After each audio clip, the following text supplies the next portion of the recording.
আসসালামু আলাইকুম।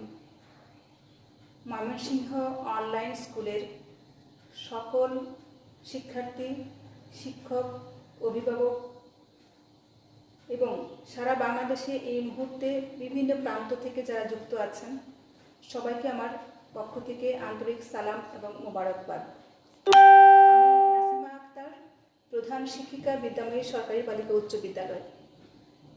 আমি প্রথমেই এই ময়মনসিংহ অনলাইন স্কুলের যারা উদ্যোগী প্রতিষ্ঠাতা তাদের প্রতি কৃতজ্ঞতা জানাচ্ছি। বিশেষ করে ময়মনসিংহ জেলা প্রশাসক স্যার, ময়মনসিংহ টিচার্স ট্রেনিং কলেজের সুমন হাবিব স্যার, ময়মনসিংহ জেলা স্কুলের খুরশেদ স্যার, যার কথা না বললেই নয়, বিদ্যাময়ী স্কুলের আনোয়ার কাদের স্যার, আমিনা বেগম চম্পা, প্রধান শিক্ষিকা, লিতুমণ্ডল স্কুল, গোলাম হক স্যার, প্রিমিয়ার আইডিয়াল, মানে আমি সবার নাম হয়তো এখন এই মুহূর্তে মনে করতে পারছি না, কিন্তু যারা যারা প্রথম থেকে উদ্যোগী হয়ে এই এত বড় একটি প্ল্যাটফর্ম তৈরি করেছেন তাদের সবার প্রতি আমার কৃতজ্ঞতা। আর আজকে বিশেষ করে আমাকে একটি ক্লাসের সুযোগ দেওয়ার জন্য আমি আরও বেশি করে কৃতজ্ঞতা জানাচ্ছি। সম্মানিত অভিভাবকবৃন্দ, শিক্ষক শিক্ষিকা মণ্ডলী যারা যুক্ত আছেন এবং প্রিয় শিক্ষার্থীবৃন্দ, আমরা এই মুহূর্তে সারা পৃথিবীর মানুষ একটি চরম সংকট অতিক্রম করছি, সেটি হচ্ছে কোভিড-19। তবে আমরা একটা কথা এটা জানি যে সমস্যার মধ্যেই সুপ্ত থাকে সমাধানের বীজ। প্রত্যেকটা সমস্যা কিন্তু নতুন নতুন উদ্ভাবনের জন্ম দেয়। তো এই যে লকডাউনে থাকা অবস্থাতে আমরা হাঁপিয়ে উঠছিলাম ঘরে থেকে, আমরা স্কুলে যেতে পারছিলাম না, শিক্ষকদের সাথে সরাসরি ক্লাস করতে পারছিলাম না, বাসায় আবদ্ধ লাগছিল, খুব কষ্ট অনুভব হচ্ছিল, তাই না? তো এর মধ্যে থেকেও দেখো চমৎকার সুন্দর একটি প্ল্যাটফর্ম কিন্তু সারা বাংলাদেশে চালু হয়ে গেছে, খুলে গেছে। একটি দরজা বন্ধ হয়েছে, শত দরজা খুলে গেছে। তো এটি একটা দরজা, এটি একটা গেট, এটি একটা জানালা বলতে পারো। অনলাইন স্কুল এটি ময়মনসিংহ প্রথম শুরু করেছে এবং ময়মনসিংহের পরে এখন সারা বাংলাদেশের বিভিন্ন জেলা থেকে, বিভিন্ন স্থান থেকে, বিভিন্ন উপজেলা থেকে এবং স্কুল থেকেও বিভিন্ন রকমের অনলাইন স্কুল, স্কুল চালু হয়েছে শিক্ষার্থীদের চাহিদা পূরণ করার জন্য। তো আজকে আমি অষ্টম শ্রেণীর সামাজিক বিজ্ঞান বাংলাদেশ এবং বিশ্ব পরিচয়, যেটি এখন নাম, এই বিষয়টির একটি অধ্যায় নিয়ে কথা বলবো। তো আমরা জানি শিক্ষার্থীরা, আমাদের সমাজ জীবনে বিভিন্ন রকমের সমস্যা থাকে। এই সমস্যাগুলোকে আমরা এক কথায় বলতে পারি কি সামাজিক সমস্যা। তো আজকে আমাদের দশম অধ্যায়, অষ্টম শ্রেণীর বাংলাদেশ এবং বিশ্ব পরিচয়, এই বিষয়টি দশম অধ্যায়ে আছে। কি আছে? বাংলাদেশের সামাজিক সমস্যা। তো এই পাঠ শেষে আমরা কি জানবো? আসলে এই পাঠে যা আছে, আমরা পুরো অধ্যায়টি তো একদিনে শেষ করা সম্ভব না, তবে যতটুকু আমরা যাব তার মধ্যে আমরা এই পাঠ শেষে কি করতে পারবো? কিশোর অপরাধের ধারণা ব্যাখ্যা করতে পারবো, কিশোর অপরাধের কারণ এবং প্রভাব এটি ব্যাখ্যা করতে পারবো এবং এর প্রতিকারের উপায় আমরা জানতে পারবো। তো শিক্ষার্থীবৃন্দ, তো সামাজিক সমস্যাটা আসলে কি? সামাজিক সমস্যা হচ্ছে সমাজে বিরাজিত একটি অবস্থা, সমাজে বিরাজিত একটি অবস্থা যা জনগণের উপর ক্ষতিকর প্রভাব বিস্তার করে এবং এই অবস্থা থেকে পরিত্রাণের জন্য মানুষ কি করে? চিন্তা করে। মানুষ সম্মিলিতভাবে কিংবা এককভাবে মানুষ চিন্তা করতে থাকে এবং একটা উপায় উদ্ভাবনের জন্য অস্থির হয়ে থাকে। এরকম সমস্যাগুলোকে আমরা কি বলবো? সামাজিক সমস্যা। তো বাংলাদেশে বিভিন্ন রকমের সামাজিক সমস্যা রয়েছে, তার মধ্যে আজকে আমরা যে অধ্যায়টিতে যাব, যে কথাটুকু বলবো, ওইটুকুর মধ্যে আছে কি কিশোর অপরাধ। এটি কিন্তু একটি বর্তমানে মারাত্মক সমস্যা। তো কিশোর অপরাধের যদি আমরা যাই, অনেক সময় আমরা দেখি না, রাস্তায় চলছি ফিরছি, কিছু কিছু ছেলেপিলে দেখলে কেমন মনে হয়, কেমন উদ্ভ্রান্তের মতো লাগে। হ্যাঁ, হঠাৎ হুটহাট কারোর সাথে দুর্ব্যবহার করছে, কারো গায়ে একটা থাপ্পড় মেরে বসলো, কিংবা কখনো দেখি যে কি পেপার খুললে দেখি বা টেলিভিশনে পর্দা দেখি একজন কিশোর, একেবারে কিশোর, সে বয়স্ক না, কিন্তু পুলিশ তাকে ধরে নিয়ে যাচ্ছে, এমন দৃশ্য আমরা অনেক সময় দেখে থাকি। কিন্তু এই যে কেন ধরে নিয়ে যাচ্ছে, এটা সে নিশ্চয়ই কোনো অন্যায় করেছে, অপরাধ করেছে। যে অপরাধ যে করেছে, এই যে কিশোর বয়সে যারা বিভিন্ন অপরাধ করে, এই অপরাধটাকে বলে কিশোর অপরাধ। আর যারা ভুল করে ফেলে, হ্যাঁ, তাদেরকে আমরা কি বলবো? কিশোর অপরাধী। তো শিক্ষার্থীবৃন্দ, তো এই কিশোর বলতে আমরা কি বলবো, কতটুকু বয়সকে আমরা কিশোর বলতে পারি? আমাদের বইয়ে যেটা আছে সেটি হচ্ছে অপ্রাপ্ত বয়স্ক ছেলে মেয়ে বা কিশোরদের দ্বারা সংগঠিত বিভিন্ন ধরনের অপরাধকেই বলা হয় কিশোর অপরাধ। এটি আমার বইয়ের ভাষা। কোন বয়স থেকে কোন বয়স পর্যন্ত অপরাধীকে আমরা কিশোর অপরাধ বলবো, সেটা নিয়ে বিভিন্ন দেশে কিন্তু বিভিন্ন রকমের বয়স নির্ধারণ করা হয়েছে। বাংলাদেশ, ভারত, শ্রীলঙ্কায় 7 থেকে 16 বছর বয়সে কিশোরদের অপরাধমূলক কাজকে কি বলা হয়? কিশোর অপরাধ বলা হয়। অন্যদিকে পাকিস্তান ও থাইল্যান্ডে কিশোর অপরাধীর বয়সসীমা 7 থেকে 18 বছর, আর জাপানে এর বয়সসীমা 14 থেকে 20 বছর। কিশোর অপরাধীরা রাষ্ট্র ও সমাজের আইন ও নিয়ম ভাঙে বলেই তারা কিশোর অপরাধী। দেশের যেসব কাজ কিশোর অপরাধের পর্যায়ে পড়ে, সেগুলো কি ধরনের হতে পারে?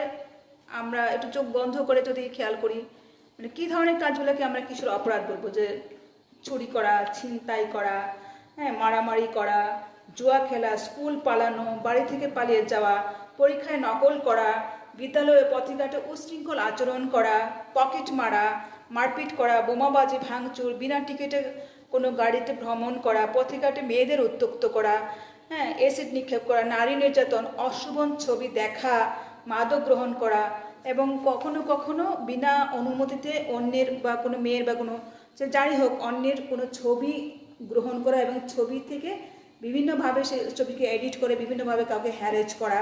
এই ধরনের অপরাধগুলো যদি কোনো কিশোররা করে, তাহলে এগুলোকে আমরা কি বলবো? কিশোর অপরাধ। তো কিশোর অপরাধের কি কি কারণ থাকতে বলে তোমাদের মনে হয়? আমরা বই ছাড়াও যদি আমরা চিন্তা করি, আমরা কি করতে পারবো? আমরা একটু যদি আমরা খেয়াল করি যে এই কারণগুলো কি হতে পারে, তাহলে আমরা কি দেখব? প্রথমেই আসি আমরা দারিদ্র্যের কথা।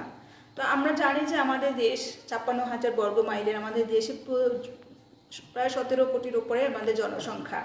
তো এই ছোট্ট একটি দেশে এত জনসংখ্যা, এই জনসংখ্যার কারণে কি হচ্ছে, মানে সরকার কিন্তু সকল চাহিদা পূরণ করা, সরকার হিমশিম খাবেন। তো বড় দেশ হলে, অনেক উন্নত দেশ হলে যেটা সমস্যা নয়, আমাদের ছোট্ট দেশ বলে এইগুলো কিন্তু এখন সমস্যা, দারিদ্র। তো অনেক পরিবারে দেখা যায় মানে মা বাবা কিশোরদের বা কিশোরীদের মৌলিক যে চাহিদা, সেই চাহিদা পূরণ করতে পারছে না। তো তখন তার ভিতরে একটা কি মানে ক্ষোভ তৈরি হয়। তার এটা বিভিন্ন জায়গায় দেখছে যে ও এভাবে চলছে, ও এভাবে খাচ্ছে, ও এরকম পোশাক পরছে, আমি পারছি না। আমি পারছি না যখন সে ভাবা শুরু করে, তখন তার ভিতরে একটা হিংসা, একটা ক্রোধ, একটা বঞ্চনাবোধ, একটা হতাশা, এরকম নেগেটিভ আবেগ, নেতিবাচক আবেগ তৈরি হয়। এই নেতিবাচক আবেগ কিন্তু একটা মানুষকে এক সময় অপরাধের দিকে ঠেলে দিতে পারে। আর কি অনেক সময় পিতামাতারা ভুল করে অতিরিক্ত শাসন করে ফেলেন। এটা মানে আমাদের কিন্তু, আমরা যারা কিশোরী তারা কিন্তু মানে বুঝি না অনেক সময় যে মা বাবা আসলে আমার ভালোটাই চাচ্ছেন, আমার ভালো করার জন্যই তারা কিন্তু আমাদেরকে শাসন করেন। কিন্তু অনেক সময় হয় না এরকম যে শাসনের ভাষাটা একটু রূঢ় হয়ে গেল, হ্যাঁ, আমরা প্রোয়েক্টিভ না হয়ে রিয়েক্টিভ হয়ে গেলাম, খুব রেগে গেলাম মা বাবার উপরে। এটি অতিরিক্ত শাসনও অনেক সময় কিশোরকে অপরাধীর দিকে নিয়ে যেতে পারে। তারপর কিছু পিতামাতা আছে, তারা মানে সংসার ত্যাগী, সংসারের প্রতি উদাসীন, কর্তব্য পালন করে না, বিভিন্ন রকমভাবে তারা মানে বিভিন্ন রকমের অনৈতিক ভাবে জীবনযাপন করে। এইগুলো কিন্তু বাচ্চারা পছন্দ করে না। পছন্দ না করতে করতে হয় কি, তার কিন্তু একটা ক্ষোভ তৈরি হয়, নিজের পিতামাতাকে সে ঘৃণা করা শুরু করে। এই ঘৃণা থেকে সে দেখা যায় সমাজে কাউকে সে আর কি শ্রদ্ধা করতে পারছে না। এটিও কিন্তু তাকে অপরাধী করে তোলার পেছনে একটি ভূমিকা রাখতে পারে। তা আবার যে বয়সের একটা বিষয় থাকে, তারুণ্য, কিশোর মানে অনেক প্রাণ শক্তি, এই প্রাণ শক্তির চোটে মানে অতি বাহুল্য হয়ে কখনো কখনো ধুমধারাক্কা একটা কিছু ভুল সিদ্ধান্ত নিয়ে ফেলা, বন্ধুদের সাথে মা বাবাকে না বলে কোথাও ঘুরতে চলে যাওয়া, বাসা থেকে বেরিয়ে যাওয়া, নানা রকমভাবে কিন্তু এইটাও কিন্তু মানে হতে পারে যে মানে তারুণ্যের উচ্ছ্বাসে মানে উচিত অনুচিত বোধ বিসর্জন দিয়ে একটা হুট করে একটা হুজুকে একটা কিছু কাজ করে ফেলেও কিন্তু কেউ কেউ এই ভুলগুলো করে ফেলে। এটা বিচক্ষণতার অভাব, ধীর স্থির হই না, শান্তও হই না, হ্যাঁ হুজুগে চলি, এটা কিন্তু মানুষের যে বিচক্ষণতা বুদ্ধিমত্তা এটাকে কি করে নড়িয়ে দেয়। তখন মানুষ কিন্তু একটা ভুল সিদ্ধান্ত করে একটা অপরাধ করে ফেলে। তারপর কি আছে, সঙ্গ দোষ থাকতে পারে। দেখা যাচ্ছে যে বাসার পাশে একটা বস্তি আছে, বস্তিতেও একটা ছেলে আছে সমবয়সী, কেন জানি ওর সাথে একটু কথা বলতে ইচ্ছে করলো, ওর সাথে কথা বলতে যে দেখা গেল কি সে একটা কোনো না কোনো খারাপ মাদক বা অন্য কিছু খারাপ কিছুর সাথে জড়িত, ওর সাথে সাথে একটা ভালো ছেলেও খারাপ হয়ে যেতে পারে। এটাও একটা কিন্তু প্রভাব পড়ে। বস্তিতে অনেক সময় দেখা যায় যে তাদের শিক্ষার অভাব থাকে, খাদ্যের অভাব থাকে, দারিদ্র্য থাকে, বঞ্চনা থাকে, এখানে কিছু অপরাধী গড়ে ওঠে। আবার এই অপরাধীদের সাথে মেশে কিছু ভালো ছেলে পেলেও তারা এই কিশোর বয়সে অপরাধী হয়ে উঠতে পারে। আবার এরকমও হতে পারে, একাকিত্ব হতে পারে না, যে মা জব করছেন, বাবা জব করছেন বা ব্যবসা বাণিজ্য যাই হোক, তার দুজনেই কর্মজীবী এবং দুজনে বহির্মুখী এবং দুজনে অনেক রাত করে বাসায় ফেরে, একটি মাত্র বাচ্চা। এখনকার আমাদের দেশে আগে কিন্তু যৌথ পরিবার ছিল, সেই পরিবারে কিন্তু দাদা দাদি ছিল, চাচা পুকুর ছিল, হ্যাঁ কেউ না কেউ কিন্তু বাচ্চাদেরকে সময় দিতে পারতেন। কিন্তু এখন বিভিন্ন সমাজের প্রয়োজনে, সময়ের প্রয়োজনে দেখা যাচ্ছে যে বড় বড় পরিবারগুলো, যৌথ পরিবারগুলো ভেঙে ভেঙে ছোট ছোট পরিবার হচ্ছে, একক পরিবার। সেখানে যখন একক পরিবারে দুজন পিতামাতা দুজনই যখন তারা কর্মজীবী হন বা বাইরে চলে যান, তখন বাচ্চাটিকে সঙ্গ দেওয়ার মতো বাসায় কেউ থাকে না। তো এই যে নিঃসঙ্গতা, এই নিঃসঙ্গতা কি ঘটাতে পারে? এই নিঃসঙ্গতা একটা সময় সে হাঁপিয়ে উঠতে পারে, তার কাছে খারাপ লাগতে পারে, তার বাইরে যেতে ইচ্ছে করতে পারে, কিংবা সে হয়তো একটা প্রযুক্তি পণ্য তার হাতে আছে, কিংবা একটা আকাশ সংস্কৃতি একটা স্টার বা কোনো একটা চ্যানেল খোলা আছে, সেই চ্যানেল ঘোরাতে সে একটা ভুল চ্যানেলে চলে যেতে পারে। আবার তার কাছে প্রযুক্তি পণ্য আরও আছে, একটা স্মার্টফোন আছে, একটা স্মার্ট টিভি আছে, সে অনেক কিছু দেখতেছে একা তো, কারণ সে তো তখন তার চিন্তাগুলো লাগামহীন, চিন্তা বড় কেউ নাই, শাসন করা কেউ নাই, কেউ দেখছে না আমাকে। আমরা তো মনে করি, আমরা আসলে অনেক সময় ভাবি না যে কেউ না দেখলেও কিন্তু একজন কেউ দেখে। যারা সৃষ্টিকর্তা আমরা বিশ্বাস করি, তারা বুঝে যে সৃষ্টিকর্তা দেখছেন। আর এইদিকে অনেকেই ওটাও মনে রাখতে পারে না যে সৃষ্টিকর্তা দেখছেন, কিন্তু আমার বিবেক কিন্তু দেখছে, আমি কিন্তু জানি আমি কি করছি। তো এইরকম একাকিত্ব থেকে অনেক সময় সেসব ভুলে যায় যে আমার বিবেক দেখছে বা আমার স্রষ্টা দেখছেন, বা আমি সবার আড়ালে আমি কেমন, সেটা আসল আমি। যখন আমাকে কেউ দেখছে না, তখন আমি যেরকম সেটা কিন্তু আসল আমি। তো বাইরে অনেক সময় লোক দেখানো ভালো মানুষই আমরা দেখাতে পারি, কিন্তু নিজের কাছে কিন্তু নিজে এটা দেখানো যায় না। তো এই যে একাকিত্ব থেকে যখন কেউ আমাকে দেখছে না মনে করে, আমরা কি করি, এই বিভিন্ন ওয়েবসাইট ব্রাউজ করতে করতে করতে করতে দেখা গেল একটা খুবই দেখা উচিত নয়, অনুচিত এরকম একটা সাইটে চলে গেল। সেখান থেকে আবার দেখা গেছে যে এমন কিছু দেখে ফেললো বা এমন কিছু করে ফেললো, তারপর তার ভিতরে একটা অন্যরকম অনুভূতি তৈরি হলো, সে একটা অপরাধী হয়ে উঠতে পারলো। অনেক সময় কিছু সিনেমা আছে যেটা আসলে দেখানো হয়তো হয় অপরাধীকে কীভাবে শাস্তি দেওয়া হচ্ছে, কীভাবে ধরা হচ্ছে, কিন্তু এগুলা দেখাতে গিয়ে সেই সব চ্যানেলগুলোতে দেখা যায় যে অপরাধটা কত সূক্ষ্মভাবে কতভাবে সংগঠিত হচ্ছে বা করছে। এখান থেকে যার যেটা নেওয়ার কথা আর কি, একজন হয়তো নিচ্ছে কীভাবে অপরাধীকে ধরা যাবে, আরেকজন হয়তো নিচ্ছে কীভাবে অপরাধটা আরও কত সূক্ষ্মভাবে এই অপরাধটা করতে পারে, কেউ আমাকে জানতো না, ধরতে পারতো না। এই ধরনের কিছু কাজ কিন্তু তারা একাকি বসে বসে করে ফেলতে পারে। তো এই কিশোররা কিন্তু এই একাকিত্বের মধ্যে থেকে অনেক রকমের ভুল কাজ বা অপরাধের সাথে জড়িয়ে যায়। আবার অনেক সময় মৌলিক চাহিদার কথা বললাম আমরা, মৌলিক চাহিদা অন্ন, বস্ত্র, বাসস্থান, চিকিৎসা, শিক্ষা, এগুলি আমাদের থাকতে হবে। এগুলো যদি না থাকে তাহলে আমাদের কি হতে পারে, আমাদের সেই থেকে সেই যে যারা আমরা যেসব বাচ্চারা এগুলো পাচ্ছেন আর কি, তার ভিতরে একটা ক্ষোভ তৈরি হয়, একটা হতাশা তৈরি হয়। সেখান থেকেও সে এগুলো অর্জন করার জন্য সে অন্যায় পথ, ঠিক আছে আমার বাবা দিতে পারলো না, আমি রাস্তায় গিয়ে চিন্তাই করব, বা আমরা কারো কাছ থেকে একটা চুরি করব, এই ধরনের চিন্তাও কোনো কিশোরের মধ্যে জেগে উঠতে পারে। তো এই দেখা যাচ্ছে যে বেশিরভাগই, বা যদি কখনো সে নেশায় জড়িয়ে যায়, যে কোনো রকমের নেশা হোক, সেই নেশার পয়সা কিন্তু কোনো মা বাবাই কিন্তু নেশার পয়সা দেন না। কিন্তু এই নেশার পয়সা জোগাড় করতে গিয়ে অনেক ভদ্রলোকের ছেলেপেলেকেও আমরা অনেক সময় দেখা যায় যে চিন্তা করে ফেলছে।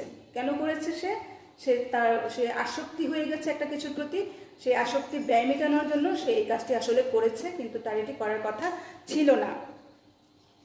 তো আবার আছে কি বিনোদনের অভাব। সুস্থ বিনোদন যদি আমাদের সমাজে না থাকে, ভালো বিনোদন যদি না থাকে, তাহলে মানুষ তো একঘেয়েমি কাটাতে কোনো না কোনো বিনোদনের আশ্রয় নেয়, তখন এই বিনোদনের উসিলায় সে কী করে, এই বিনোদন খুঁজতে গিয়ে সে এমন কিছু সাথে জড়িত হয়ে যায়, এমন কিছু অভ্যাসের সাথে জড়িত হয়ে যায়, এমন কোনো অপরাধের সাথে জড়িত হয়ে যায়, সেখান থেকে সে আর বের হয়ে আসতে পারে না। এই চিত্ত বিনোদনের অভাবও, সুস্থ চিত্ত বিনোদনের অভাবও তাকে মানুষকে অসুস্থ চিত্ত বিনোদনের দিকে নিয়ে যেতে পারে, এবং এখান থেকেও মানুষ কী করতে পারে, আস্তে আস্তে অপরাধের জগতে ঢুকতে পারে, অপরাধী হয়ে উঠতে পারে। আর কি হতে পারে, তো দেখা যায় শহরাঞ্চলে বিভিন্ন শিল্পাঞ্চল আছে, সেই শিল্পাঞ্চলে কিন্তু ঘনবসতি ঘিঞ্জে থাকে, এখানেও কিছু কিছু জায়গা থাকে সেখানে বস্তি টাইপেরই হয়, সরাসরি বস্তি না কিন্তু বস্তি টাইপের হয়। এখানে কিছু শ্রমিকরা থাকে, সেই শ্রমিকদের সন্তানদের মধ্যেও দেখা যাচ্ছে যে কখনো কখনো মাদকাসক্তি বা কিছু যারা মাদক আমদানি করে তারা তো বিক্রয় করার জন্য কিছু তারা তো ইউজার তৈরি করার চেষ্টা করে, তখন এই কিছু যারা ইউজার আগে এক রকমের ইউজার তৈরি করে, এই ইউজাররা আবার আরও ইউজার এরকম চ্যানেল করে করে তারা ইউজার তৈরি করে। এই ইউজার তৈরি করতে গিয়ে অনেক কিশোরী কিন্তু না বোঝে, সঙ্গ দোষে বন্ধু মনে করে, ভুল বন্ধু বাছাই করে ফেলে, এবং এই ভুল বন্ধু কিন্তু তাকে কি অপরাধের জগতে নিয়ে যায়, এবং সে একজন কিশোর অপরাধী হয়ে পড়ে। তাহলে আমরা যাই, তাহলে সামারাইজিং করতে আমরা কি পাবো, এখন আমরা একটু দেখবো আমরা যে কতগুলো আমরা পয়েন্টস পেলাম। প্রিয় শিক্ষার্থীবৃন্দ, আমরা এতক্ষণ যা বললাম, যা পড়লাম, যা শুনলাম, তার থেকে আমরা কিছু পয়েন্টস বের করে নিই যে কিশোর অপরাধগুলো, কারণগুলো আমরা আগে নেব। হ্যাঁ, কিশোর অপরাধ কি এটা আমরা জেনেছি যে কিশোর কিশোরীরা যে অপরাধ করে থাকে সেই অপরাধগুলোকে আমরা বলবো কিশোর অপরাধ। কিশোর বয়সে যে অপরাধগুলো মানুষ করে সেগুলোকে আমরা বলবো কিশোর অপরাধ। তো এই কিশোর অপরাধ বিভিন্ন দেশে বয়স সীমা বিভিন্ন রকমের হতে পারে। তো এই যে মোটামুটি বিভিন্ন দেশ 7 থেকে শুরু করে 20-এর মধ্যে প্রায় পৃথিবীর সব দেশই মনে করে এই বয়সে যারা অপরাধ করে তারা কিশোর অপরাধী, এবং যে অপরাধগুলো সংঘটিত হয় সেগুলো কিশোর অপরাধ। আর কিশোর অপরাধের কারণগুলোতে যদি আমরা যাই, আমরা কতগুলো কারণ পেয়েছিলাম মনে আছে? আমরা প্রথমে পেয়েছিলাম কি, 1 নম্বরে আমরা বলেছিলাম দারিদ্র,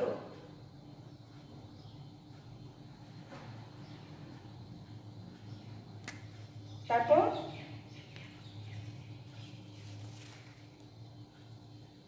দারিদ্র, অভিভাবক দিয়ে অতিরিক্ত শাসন,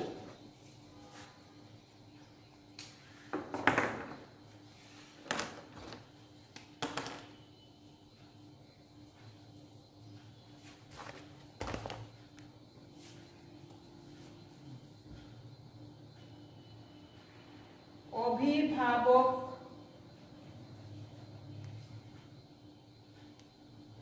দিয়ে অতিরিক্ত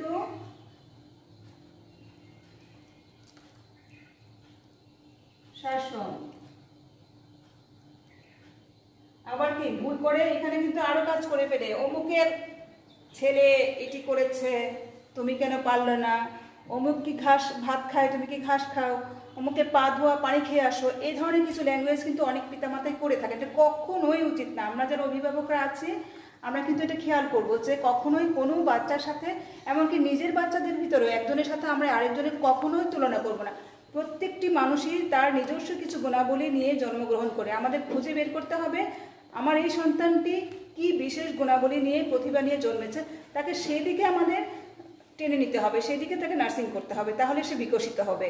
তা না করে আমরা অনেক সময় জোরপূর্বক, হ্যাঁ, আমার সায়েন্স পড়তে ভালো লাগছে না, আমি খুব ভালো গান গাইতে পছন্দ করি, আমি শিল্পী হতে চাই, কিন্তু আমার মা বাবা বলেন ডাক্তার হতে হবে, এরকম আমরা অনেক সময় কি চাপিয়ে দিই।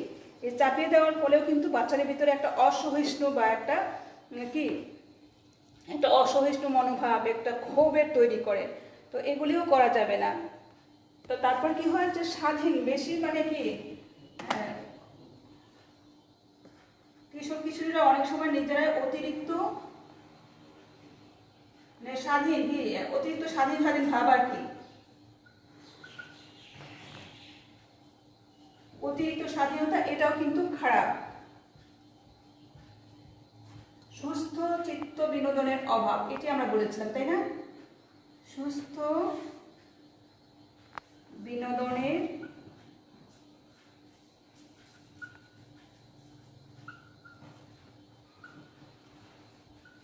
অভাব। কারণগুলো কিন্তু এগুলো হচ্ছে কারণ।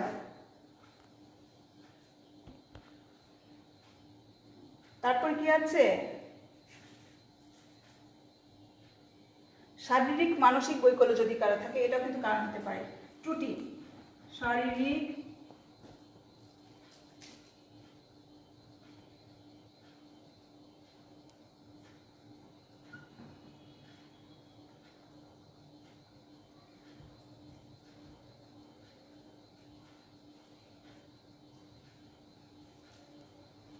ত্রুটি, এটাও কিন্তু মানুষকে হীনমন্যতায় ভোগায় অনেক সময়, এবং এই হীনমন্যতা থেকে কিন্তু অপরাধের জন্ম হয়, জন্ম নিতে পারে। বঞ্চনা,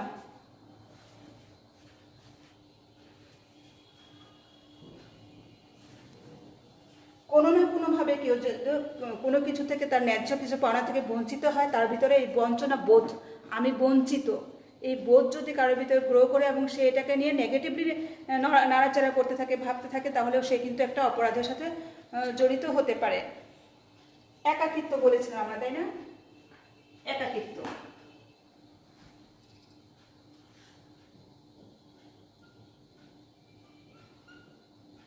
একাকিত্বও কিন্তু একটি বড় কারণ হতে পারে। এভাবে আমরা দেখলাম যে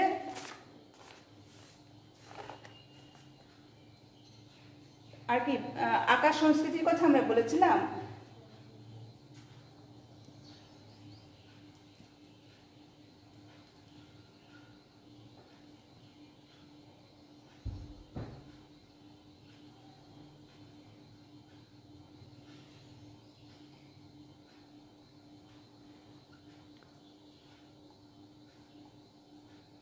আকাশ সংস্কৃতির কিন্তু অনেক ভালো ভালো প্রভাব আছে, কিন্তু কেউ কি করতে পারে, এই ভালো প্রভাবগুলো বাদ দিয়ে তারা যে খারাপ দিকটা, এখান থেকে খারাপ কিছু খুঁজে বের করে, খারাপ কিছু শিখে নেয়। এই জন্য আকাশ সংস্কৃতিটা আমাদেরকে বুঝে শুনে ব্যবহার করতে হবে। সবচেয়ে বড় কথা কি, নিজের বিবেচনা বোধ। আমরা আমাদের বোধ, বিবেচনা, বিবেক, এইগুলোকে যদি জাগ্রত করতে না পারি, তাহলে আমরা যে কোনো অবস্থান থেকে এবং যে কোনো অবস্থা থেকেও কিন্তু অপরাধী আমাদের সমাজে জন্ম নিতে পারে। আবার যদি বোধ, বুদ্ধি, বিবেচনা, পারিবারিক অনুশাসন, এগুলো যদি পরিবার থেকে, শিক্ষা প্রতিষ্ঠান থেকে, সমাজ থেকে এগুলো যদি পায়, তাহলে খারাপ পরিবেশে জন্মগ্রহণ করে কিন্তু একটা সন্তান ভালো হয়ে উঠতে পারে। পরিবেশের প্রভাব, তাহলে আমাদের কি করতে হবে? আমরা যদি এই প্রত্যেকটা কারণের সাথে সাথে আমরা যাই, আমরা কিন্তু এর পরবর্তী যে আমাদের পাঠটি আছে, পরবর্তী মানে অধ্যায় না, এই অধ্যায়ের যে পরবর্তী পাঠ, এখানে আছে যে কিশোর অপরাধের কি প্রতিরোধের উপায়, সেই উপায়গুলো কিন্তু আমরা এখান থেকে খুঁজে বের করতে পারবো। যেমন প্রত্যেকটা আমরা একটা একটা করে এখন ধরবো। কি আছে? দারিদ্র। এই দারিদ্র বিমোচনের জন্য আমাদের বিভিন্ন রকমের কর্মমুখী শিক্ষা প্রবর্তন করতে পারি আমাদের সমাজে, রাষ্ট্রে, প্রতিষ্ঠানগুলোতে। হ্যাঁ, যারা ড্রপ আউট আছে, যারা স্কুল থেকে কোনো কোনোভাবে ঝরে পড়েছে, তাদের জন্য আমরা প্রশিক্ষণের ব্যবস্থা করতে পারি, তাই না? বিভিন্ন বৃত্তিমূলক শিক্ষা ব্যবস্থা করতে পারি। তাদেরকে ব্যস্ত রাখতে হবে। একটি কথা আছে, যত আরাম তত ব্যারাম, যত ব্যস্ততা তত সুস্থতা। এটা শারীরিক মানসিক সব দিকেই হতে পারে। যখন মানুষের বেশি কোনো কাজ থাকে না, খাবার থাকে না ঘরে, তখন মানুষ যখন অপরাধী হয়, যখন একটা মানুষকে ভালো কাজের সাথে যুক্ত করা যায়, হ্যাঁ, এবং ব্যস্ত রাখা যায়, তাহলে সে আর তার যে একাকিত্ব লাগা, খারাপ লাগা, হ্যাঁ, এগুলো থাকবে না। পাশাপাশি তার আয়বর্ধক কাজের মাধ্যমে সে স্বাবলম্বী হতে পারবে, ব্যস্ত থাকবে এবং সে স্বাবলম্বী হবে। তখন তার এই দারিদ্র্যের যে কারণটি, এটি দূর হয়ে যাবে, এটি প্রতিকার হয়ে যাবে। তারপরে দ্বিতীয়ত আমরা আসি যদি অতিরিক্ত স্বাধীনতা। অনেক সময় একটু বড় হয়েছে, কোনো রকমই আমরা অভিভাবকদের শাসন মানতে চাই না, বিদ্যালয়ের শাসন মানতে চাই না। অমুক স্যার, যে স্যার পরীক্ষা হলে কথা বলতে দেয় না, সেই স্যার নামে কমপ্লেন হয় কি অমুক স্যার ভালো না, তাকে পরীক্ষা ডিউটি থেকে অব্যাহত দেওয়ার জন্য কিন্তু অনেক ছেলেমেয়েরা এটা বলে। তো আসলে কী করতে হবে আমাদের না, বড়দের ওই যে একটা কথা আছে, খুব ছোটোবেলা থেকে এটা শুনেছি, শৈশবে সদুপদেশ যাহার না রোচে, জীবনে দুঃখ তাহার কভু না গোচে। তো আমাদের কি করতে হবে, যে বড়রা যেটা বলেন, শিক্ষক যেটা বলেন, পিতামাতা যেটা বলেন, এটা আমাদেরকে শুনতে হবে, বুঝতে হবে যে তারা আমাদের ভালোর জন্য বলছেন। তাহলে এই যে অতিরিক্ত স্বাধীনতা, আমি এখন বড় হয়েছি না, আমাকে কেন সন্ধ্যা হলেই বাসায় ফিরতে হবে, আমি কি এখনও ছোট আছি নাকি, আমি এখন অমুক ক্লাসে পড়ি, আমি এখন ক্লাস 10-এ পড়ি, হ্যাঁ মা তুমি কেন বেশি বাড়াবাড়ি করছো, বাবা এরকম কেন আমার সাথে করছে, এগুলি করা যাবে না। আমাদের এটা মানতে হবে যে আমাদের মা বাবা, আমাদের গুরুজন, তাদের জন্য আমরা পৃথিবীতে এসেছি এবং তারা আমাদের সর্ব অবস্থাতেই ভালো চান। তারা তাদের জীবনের চেয়েও আমাদেরকে বেশি ভালোবাসেন, এটি আমাদের বুঝতে হবে। এবং যদি এমন হয় কখনো সত্যি তিনি অযৌক্তিক কথা বলছেন, থাকতে পারে অনেক অভিভাবক তারাও কম বুঝতে পারেন, হ্যাঁ, তখন কি বলতে হবে, তাকে সহনীয় মাত্রায় বিনয়ের সাথে আমাদের বুঝিয়ে বলতে হবে। এই কিশোর কিশোরীদের এই কাজটি করতে হবে, যে বিনয়ের সাথে বলতে হবে, বুঝিয়ে বলতে হবে যে আমরা কি করব, আপনি যেটা বলছেন বাবা দেখেন, আমার এই কথাটা একটু ভেবে দেখেন, মনে হচ্ছে যে আপনার মনে হতে পারে যে আমারটাও তো গ্রহণযোগ্য হতে পারে। এভাবে আমরা বিনয়ের সাথে বুঝিয়ে বলবো, কিন্তু কখনোই আমরা রূঢ় হব না, তাদের সাথে খারাপ ব্যবহার করব না। এবং এই যে এটা কিন্তু মানে আসলে সুশৃঙ্খলাতেই কিন্তু শৃঙ্খল কিন্তু শেকল না, শৃঙ্খল কিন্তু মানুষের জীবনকে সুন্দর করে। ছোট্ট একটি, আমি বেশিক্ষণ যাব না, পরবর্তী ক্লাসের সময় হয়ে যাচ্ছে, একটা ছোট্ট একটা গল্প দিয়ে আমি শেষ করব। তার আগে এই একটুখানি চাই, সুস্থ বিনোদনের অভাব। তো সুস্থ বিনোদনের অভাবে এটা প্রতিকার করতে পারি কীভাবে আমরা, সুস্থ বিনোদনের জন্য পরিবারে একসাথে বসে গল্প বলা, একসাথে কোনো খেলা, পরিবারে ভালো কিছু বই রাখা, ভালো কিছু মুভি, এগুলি কালেকশনে যদি আমরা রাখি, ভালো বই, পাঠাগার, সমাজে, রাষ্ট্রে, পাড়ায় পাঠাগার, এগুলি কিন্তু বাচ্চাদের সুস্থ বিনোদনের জায়গা।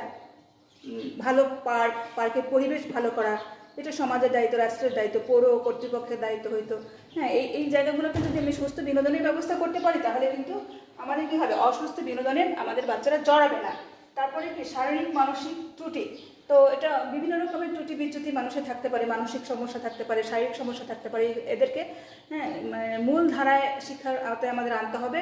আর যাদেরকে মূল ধারায় শিক্ষার আওতায় আনা না যাবে, তাদের জন্য আমাদের কি করতে হবে, প্রশিক্ষণের ব্যবস্থা করতে হবে। তার সেই শারীরিক অবস্থা এবং মানসিক অবস্থা থেকে সে কি করতে পারে, তার ভিতরে কোন পটেনশিয়ালিটিটা আছে, এটি আমরা রাষ্ট্র কর্তৃপক্ষ আমরা চিন্তা করব। আমাদের এই ধরনের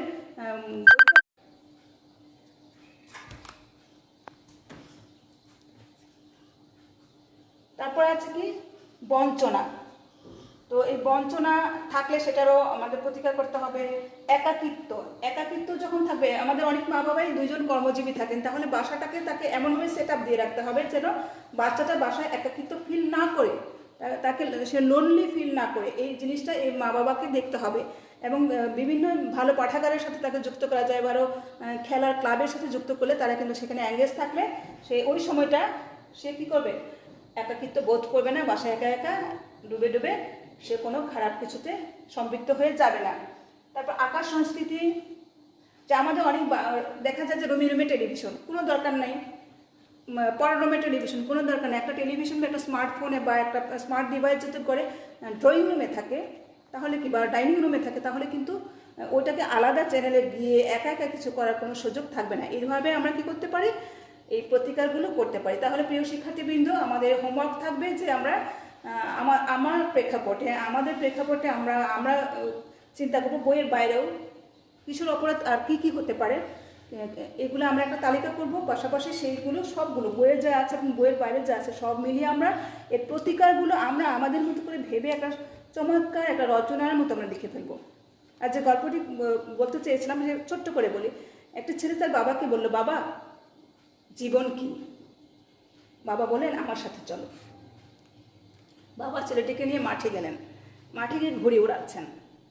তো ঘুড়ি তো সুতা ছেড়ে দিচ্ছেন, ঘুড়ি আরও উপরে যাচ্ছে, আরও উপরে যাচ্ছে, আরও উপরে যাচ্ছে। তো বাবা ছেলেকে বলেন, তোমার কি মনে হচ্ছে যে ঘুড়িটার সুতাটা যদি আমি কেটে দিই তাহলে সে অনেক দূর চলে যাবে, অনেক উপরে উঠতে পারবে? ছেলেটি বলল, হ্যাঁ বাবা তাই তো। সুতাটা কেটে দিলেন, কেটে দেওয়ার পরে কি হলো, ঘুড়িটা পড়ে গেল। তখন বাবা বললেন, এই যে ঘুড়ির সুতোটা, এটি হচ্ছে সম্পর্ক। এই সম্পর্কগুলোর জন্য আমাদের অনেক সময় মনে হয় আমি স্বাধীন হতে পারছি না, এই সম্পর্কটা আমার একটা বন্ধন, এটা আমি কাটতে পারতাম, এটা আমি ছেড়ে যেতে পারতাম, এদেরকে আমি ছাড়তে পারতাম। অসহ্য লাগে এই বন্ধন, এই শাসন, নিয়ম কানুন অসহ্য লাগে। হ্যাঁ, আমি স্বাধীন হতে পারছি না। কিন্তু আসলে কি এই বন্ধনগুলি কিন্তু আমাদেরকে উঁচুতে টিকিয়ে রাখে। যেমন এই সুতাটা কি ঘুড়িকে আকাশে ভাসিয়ে রেখেছিল, উড়তে সাহায্য করছিল, আকাশে স্থির করে রেখেছিল, হ্যাঁ, শূন্যে ভাসিয়ে রেখেছিল। সেরকম আমাদের যে প্রিয়তম সম্পর্কগুলো, আমাদের পারিবারিক বন্ধন, হ্যাঁ, মা বাবা, ভাই বোন, আত্মীয় স্বজন, শিক্ষক, প্রতিষ্ঠান, গুরুজন, সমাজের গুরুজন, তার সবাই মিলে কিন্তু আমাকে তৈরি করে, আমাকে বড় করে এবং আমাকে উপরে তুলে ধরে রাখে। যখন এই বন্ধনগুলো আমরা অসহ্য মনে করে কেটে যাব, তখন কিন্তু আমাদের সেই ঘুড়ির মতনই পতন হতে পারে। তো প্রিয় শিক্ষার্থীবৃন্দ, আমি আর বেশি বাড়ছি না, তোমরা অনেক ভালো থেকো। আর এই কোভিড-19কে মোকাবেলা করার জন্য যার যা আছে তা নিয়ে আমরা যুদ্ধ করব এবং আমরা কী করব, বাসায় থাকবো, নিয়মিত হাত ধোবো 20 সেকেন্ড ধরে, এবং আমরা এমন খাবারগুলো খাবো। এখন তো বাইরের অস্বাস্থ্যকর খাবার থেকে কিছুটা পরিত্রাণ পাওয়া গেল, তো তার পাশাপাশি আমাদের ভিটামিন এবং ভিটামিন সি বিশেষ করে এবং অ্যান্টিঅক্সিডেন্ট সমৃদ্ধ খাবারগুলো বেশি বেশি খেতে হবে। আর নিরাপদে থেকো, সুস্থ থেকো, অনেক ভালো থেকো, অনেক শুভকামনা। আসসালামু আলাইকুম।